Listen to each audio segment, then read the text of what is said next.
Hey, this is singer-songwriter Danny Horovitz, and you're listening to Citywide Blackout.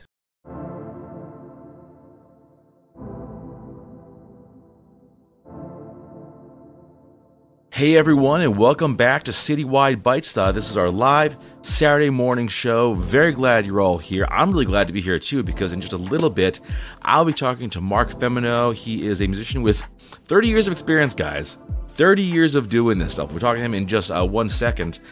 He has been playing with a band, Blind Man's Son. He's doing solo work these days, and actually just a little bit, he'll be playing at Earthfest. So he's right here. So here we go. All right, there we go. Mark, welcome to the show, man. It's great to have you here. Thank you, sir. It's great to be here, actually. I don't get to do this type of stuff too often. So thanks for Well, first time, man. I like this. And, I see you. I got your guitar. Of course, folks, we'll be doing some live music, so definitely sit back, relax, grab your coffee, grab your whatever. I won't judge, and enjoy the show. But before we get into that, of course, you'll be playing in just a few hours now at Earthfest, and this is happening in Rentham. So, folks, if you're in that area, swing on down, check this show out. But can you tell us a little more about the show and what people kind of expect if they're going to go? Well, it's at the White Barn Farm in Rentham. I think it's near the outlets. It's my first time there. It's kind of a family-friendly event. They should have a beer garden and lots of activities. And I'll be playing, kind of a mix of covers and originals, and 1:15 to 4 p.m. Nice. I think I've actually been there before. I think that's actually near where I used to live on the East Coast, so I know that place well. Cool. Nice. Awesome, yeah.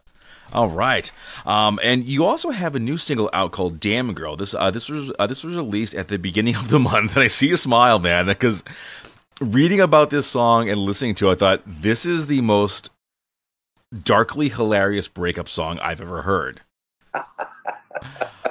What went into making this, man? What's the story behind it? Well, it was like sort of a... the lady I was with was a little bit of kind of a Debbie Downer. She would snap at me a bit. And so I took kind of a comical approach at a kind of a darker subject, if you will. It actually, I have a song called Cruel Unkind. I don't know if you heard that one, but that's sort of a Dr. Seussian Grinch-esque kind of thing. And it was, I guess, a little bit like that, if you will, So, but it's kind of fun and funky and sort of fun to write, but maybe a little mean-spirited, but, it's the way we sort of process things, right? Pretty much, yeah, pretty much. It seems that when there's a breakup and you play music, you got to make a song about it. That's what Taylor Swift does. Yeah, and it works well for her. She's doing okay. She's doing all right. I think she'll be all right. A little better than me. She's kind of a big deal, I guess. I don't know. I know. I think she'll do okay. Yeah. Well, Max, I'm a teacher, right? So, yeah. All my students love Taylor Swift, right? So I tried to listen to the album. I think I got about 35 seconds into it, and I couldn't. So. I did listen to the new album, Dead Poets. I forget the entire name. I'm bad at this. Yeah. Sorry, Taylor Swift. Sorry, fans. But, I'm listening to music. I'm like, okay, I like this, actually. I can kind of see the appeal. I see why people like her. But, man, her fans are just like, they're like devoted. They are passionately devoted to her. So they're there. So, like I said, I think she'll do okay. But let's talk more about you. I think we can talk, like Too Swift the whole show if we want to. So you got the new single out, Damn Girl. Is this part of a future album, or like will there be more singles down the road? Max, that's a great question. You're in the business, right? So you know how it works. Last year I put out a whole bunch of. Well, I put out 2 albums really last year, and it's because, Max, this is a bigger subject, and I don't know if I can elaborate on this, but go for it. Yeah, go for it. I'm not a young man exactly, right? I just turned 50 this year, right? So, but I've been a songwriter my whole life. I have like 150 songs or something. So, you start going, well, there's a window to this whole thing, right? And so it's, for whatever reason, I said for me, for me, I want my body of work to be in the world, Yeah. And so that was really the inspiration to start getting everything out. So I took 2 older albums that were done and needed to be mixed and mastered, but never had the money to do it. So I did that. And, I was encouraged by a lot of people, friends in the industry, et cetera, to not release albums, because in this day and age, it doesn't really suit you to do that because you don't have stuff to talk about, post on social media, et cetera. So yes, I have several in the can, and I will definitely record another dozen or so this summer and kind of disseminate them as I see fit, kind of thing. So. Cool, man. Cool. Now, you mentioned earlier that you're a teacher. Are you a music teacher? I am a music teacher. All right.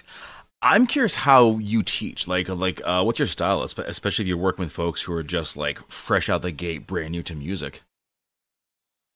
Man, I'm a passion guy. Yeah.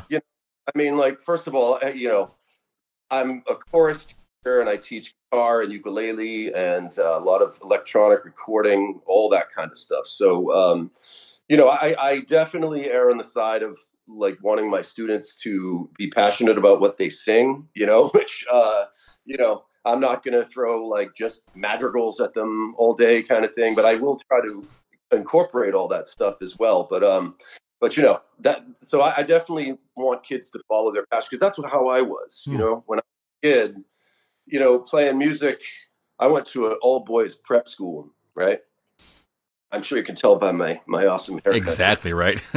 But I went to an all boys prep school, and so music was a release for me. It was my time in the day that wasn't homework, and so, I always think about that. I had a school that didn't have a music program when I grew up, so it's kind of ironic that I became a music teacher. Most people's pathways to becoming a music teacher is because they had a band director or a chorus teacher that really spoke to them. And that wasn't my avenue at all.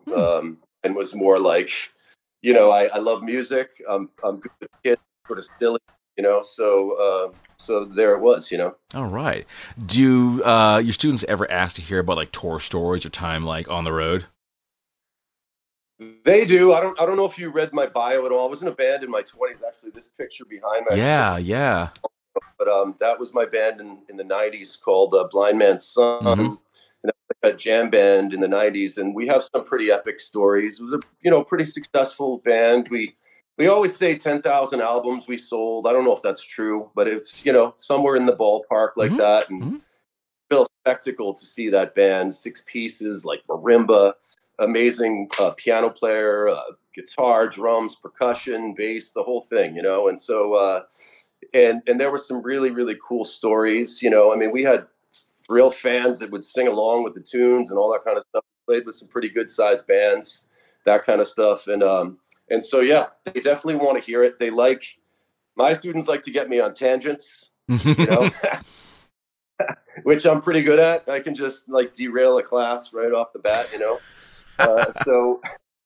and we'll just talk and talk. Sometimes they actually want to hear about music industry or Spotify numbers or that kind of stuff. And I sometimes feel like that's relevant, Sure. Yeah.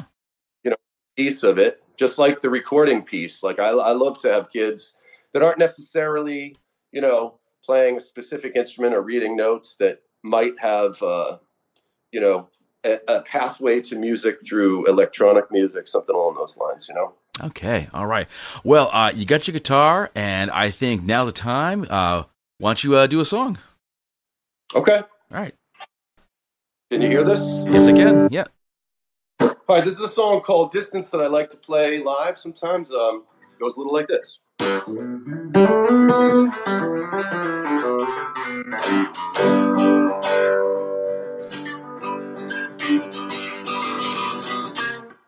Troubles are a mountain, slippery to climb. When it feels insurmountable, take your sweetest time. Keep going the distance. Every day we just keep going the distance. The distance. Going the distance. Baby, you and me, we keep going the distance. distance, the distance.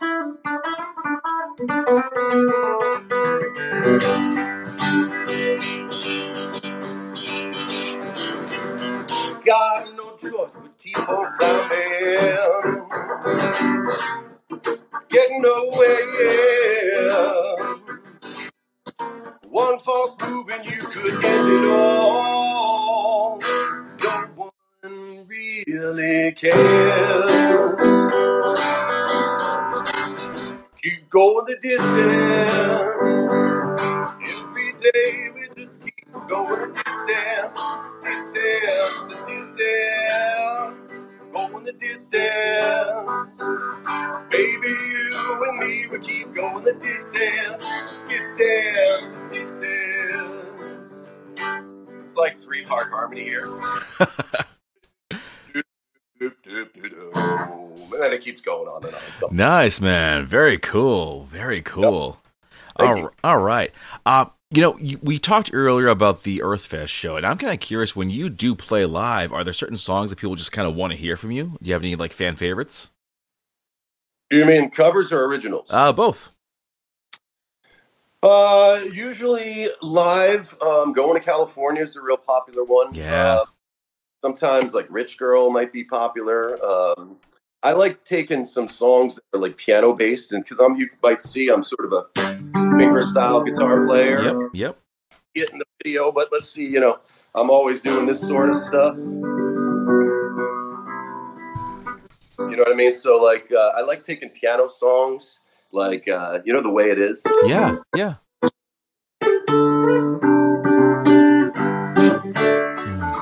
I like taking piano songs and turning guitar pieces, that sort of thing. For my own songs, Distance is a popular one. I have one called Once Again that some people like. I have one called Tiny Little Man that's kind of popular with people. Mm-hmm. So, okay. All right. Now, a little while ago, you put out the album These Are the Moments, and this is a more like acoustic album. I'm curious as to some of the stories you're kind of sharing in the music. Okay. Do you have a specific one you're asking me about? No, I would just say like if you got any particular meaningful songs, My favorite one is it's called Something's Been Missing. Yes. And, it was one of my dear friends from college got married in Zaragoza, Spain. Ooh.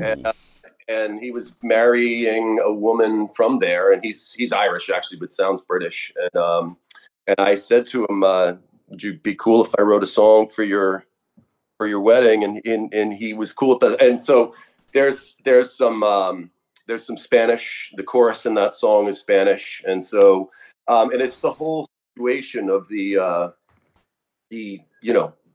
whole wedding in Spain. It was actually a funny story, man, because like on the way back home, I was flying from, I was going to Barcelona or something, but and there were South American Spanish speakers. And I don't really speak Spanish, but and so there were the Castilian Spanish speakers, and there were the South American. And I leaned over to a woman and I said, "Hey, can you help me? I'm trying to say this." And she started helping me. But then by the end of the flight, which wasn't very long, we had now don't joke, like a dozen people trying to help me and arguing over what the correct pronunciation of it was. Wow. So that was fun.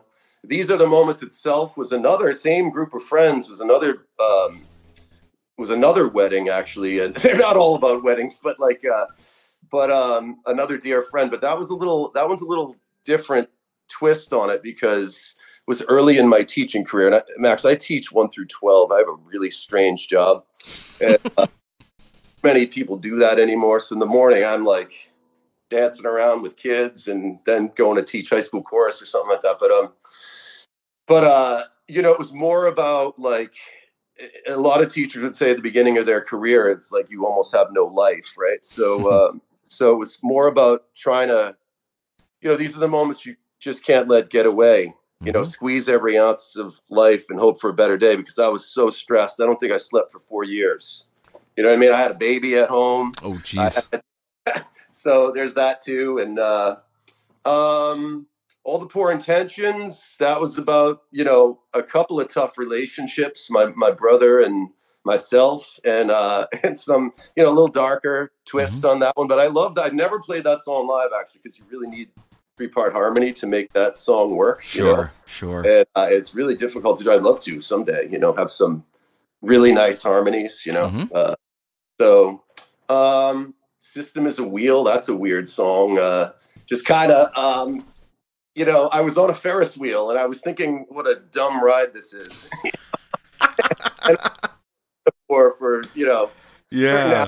Just going around in a circle. That's it. Kind of like, get on it just to like wait at the top so other people, get on and get off. I just thought it was sort of silly. And actually, there's a song on there called Energize, Expressing Joy. Song the way you go. And that song is about a guy named Charlie who lived to be about 102, and he was a pretty inspiring fella. And I just ended up writing a song like, life is full of cans. I can do this, that. So, I like things like that. But honestly, Max, like a lot of my lyrics, music comes natural to me. Meaning, like, if there are musicians watching out there, music is something that just sort of comes out, right? But lyrics, I have to consciously add. This is going to sound a little dopey and a little sort of ethereal and out there, but sometimes I love when the melodies dictate the words, and then it almost maybe tells you about a deep, visceral sort of emotion that, like, maybe you didn't even know you were feeling. And sometimes when that happens in a song, that's pretty magical, Yeah, I agree. So, I agree. All right. Who did the cover art? Because that is some stellar cover art. For which one? For These Are the Moments. Oh my God, you're testing me. It was a student at school. Crystal Flint, I believe, is her name. If I got it right, Crystal. I'm sorry if I messed that up, but I think that. But she was great. She did a whole mural at school, and I love to get students involved in the art. In fact, Fermez la bouche. I don't know if you get the reference. Fermez la bouche, fermez la bouche. That was a former student and a colleague's daughter, and she's an art teacher now. And my friend Jim Poulos did the artwork to the Flea Jump and Juke Joint, which is the ukulele album. And actually, Max, I have it right here, but we have a children's story coming out. Oh, cool. King, this is the prototype, and if Jim's watching, he might not be happy that I'm kind of showing the prototype of it. But it was a song written with second graders, and it was adorable, and it's just an adorable story. And so, but Jim does some artwork for me too. And so when I can, Pat Sisk, sorry, Pat, you're watching, man. Pat did the Fairless album, and that album's more of a dark rock album in a time of my life that was a little tricky. And so, and I needed something. Pat's artwork is really interesting and a little dark, and so like I said, when I can, I get artists involved. I get you, man. I get you. All right, folks. Well, we are coming down to the end of the conversation, but Mark, could we do one more song? Before we go. Yeah. Ready. Actually, can I just tell you real quick? I see the time, Max, and I don't have a lot of time, but this happened. Do you know what boomwhackers are, Max? No, I don't. No. Boomwhackers are those things you get. They're like little pipes that give to like little, yeah, okay, yep. And so I asked the second graders to line up one year, and they were supposed to line up do re mi fa sol la ti do. Yeah. And instead they lined up do mi fa sol re ti la. And I said, that's so wrong, but that's so awesome. Yeah. And I grabbed my guitar. That works. That works. We're gonna make a song out of this. And so we did, and they storyboarded the entire song. You know what I mean? So, and then it went, Freddie was fine hanging round all the time. Swung on his vine, so relaxing and divine. There he stayed, wasting entire days away through a smile. All the while,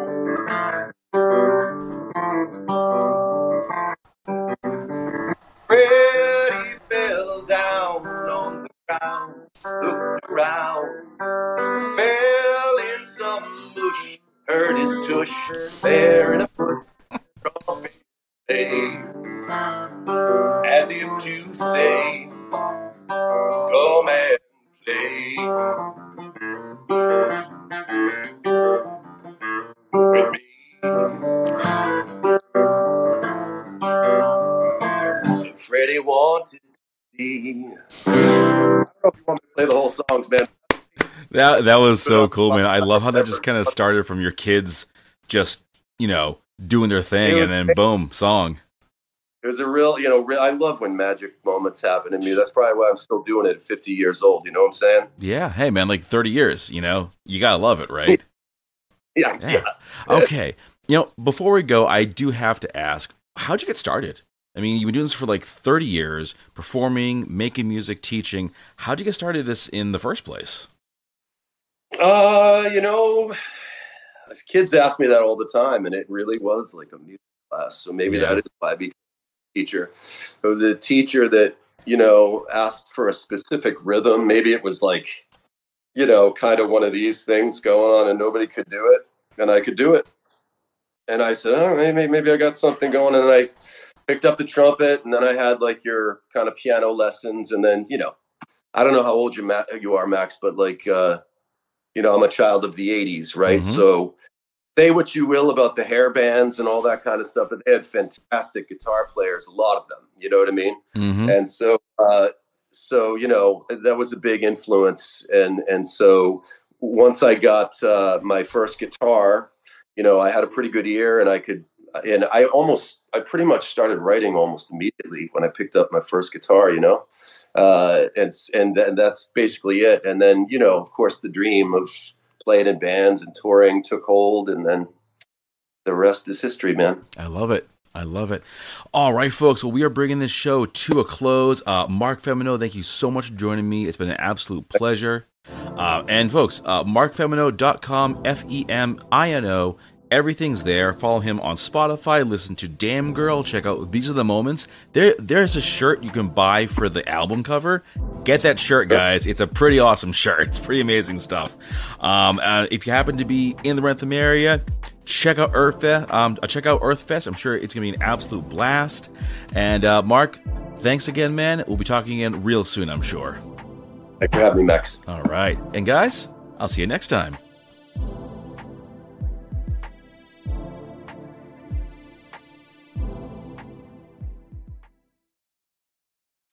Girl, I've been thinking.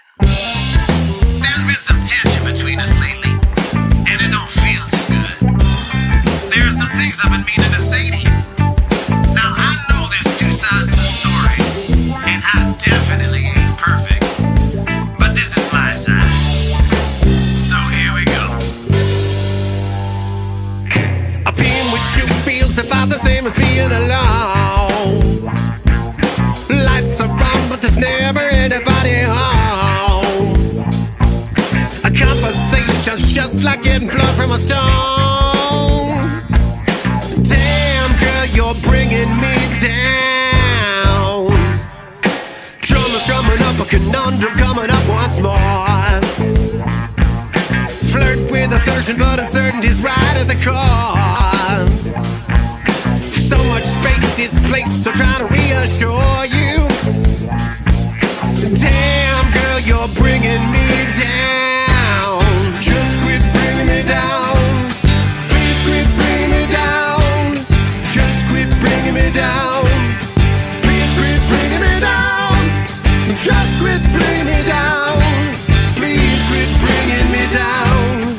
Just quit bringing me down.